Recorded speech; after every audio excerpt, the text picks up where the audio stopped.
तर तुम्ही विचार कराल की कुठे आहे, तर चला सांगते. तर परिसर बघूनच तुमच्या मनात म्हणजे क्लिक झालं असेल की मी कुठे आले आहे. तर छान असं मंदिरामध्ये आलेले होते मी. तिथलचा व्ह्यू इतका मस्त झालेला होता ना, म्हणजे 6 वाजलेले होते. दिवस मावळत आलेला होता आणि इतकं छान वातावरण होतं तिथलचं बस. आणि दररोजही तिथं इतकं प्रसन्न वाटतं ना, खरंच. छान दर्शन परत स्वामींच्या दर्शनाला गेलो, छान दर्शन घेतलं. तिथं इतका मोठा परिसर आहे आणि त्या टायमिंगला दिवस मावळतात तिथं खूप सारे लोक येतात, खूप सारे छोटे छोटेले मुलं येतात असे समूहसारखेचे खेळायला. पण तिथं ग्राउंडही आहे साईडला, जो की खूप मोठा आहे आणि तिथं खूप मुलंही असतात खेळण्यासाठी. आणि समूहनीही त्यांच्यासोबतही तिथं खूप मस्ती घातली. दरवेळेस गेल्यावर कोणी ना कोणी नक्कीच भेटतं. एक वेळेस आम्ही गेलो तेव्हा आमचे बीडचेच भेटले होते आम्हाला, जे की खरंच तिथं गेल्याच्यानंतर कोणाची ना कोणाची ओळखही होती. आणि घरी आल्याच्यानंतर छान दिवाबत्ती केली. आणि इकडं मात्र समूला एवढीच भूक लागली होती की विचारूच नका. सो त्याच्यासाठी पटकन असं वरण बनवलं. वरण चपाती त्याला खायला दिली, म्हणजे खाऊ घातली. जे की त्याला खूप भूक लागली होती. त्याने मंदिरामध्ये इतक्या म्हणजे खेळाच होता एवढा की त्याला घरी आल्याच्यानंतर अगोदर जेव घातलं. भूक लागली होती त्याला तेवढी तर. आणि इथं त्याचं मात्र चालू होतं की मम्मा तू नको, मी माझं खातो पटपट, असं चालू होतं. पण त्याच्या तोंडात घास असतानाही तो वरतून घास घालत होता, त्याला एवढी भूक लागली होती. तर मी त्याला खाऊ घालत होते.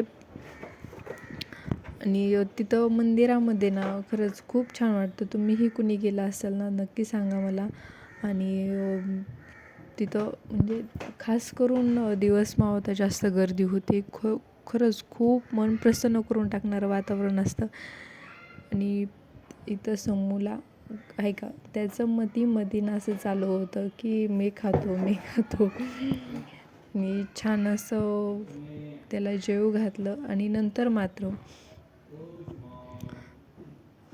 इकडं त्याचं विचारू नका, सारखी कुठं नाही कुठं काही ना काही चालूच असतं. तर इकडं त्याने एकही मी साईडला खेळत होता तो, तर त्याने एक वही फाडली. तर मी त्याच्यावर रागवले म्हणून इकडे येऊन नंतर मला लाडीगोडी लावायला चालू होतं. नंतर बाबांनी लॅपटॉप काढून घेतलं की लगेच त्यालाही काढायचं असतं त्याचं. हे त्याच्या बाबांनी ऑनलाईन मागवलेलं आहे लॅपटॉप, जे की त्यांना तो काम करू देत नव्हता म्हणून त्याच्यासाठी त्यांनी हे मागवलं आहे. आणि तेव्हा आता म्हणजे आता बरेच दिवस झालं मागून, पण हे आता जसं जसं कळेल तसं तसं त्याला एवढा नादी लागायला आहे ना तो. आणि तो खरंच म्हणजे युजफुलही तेवढंच आहे, म्हणजे खरंच छान आहे. म्हणजे आत्ता सध्या तर त्याच्या एवढा यूजमध्ये नाही, पण तो जसं जसं आता मोठा होईल ना तसं तसं ते यूजमध्ये येणार आहे. म्हणजे अभ्यासासाठीही छान आहे. नंतर मात्र इकडं बापलेकांनीही घराचंच मात्र क्रिकेट ग्राउंड बनवून ठेवलं होतं. इकडं दोघांचं क्रिकेट खेळायला चालू होतं. जसं की बॉल खेळणं मात्र, पण त्याला ना बॉल फेकायचं नव्हतं. बॉल म्हणजे बॅटनी मारायचं होतं. बाबा म्हणत होते नाही तू बॉल फेक, मी हाणतो. तर त्याला तसं नव्हतं, बाबा तुम्ही बॉल फेका, मी हाणतो, असं त्याचं चालू होतं.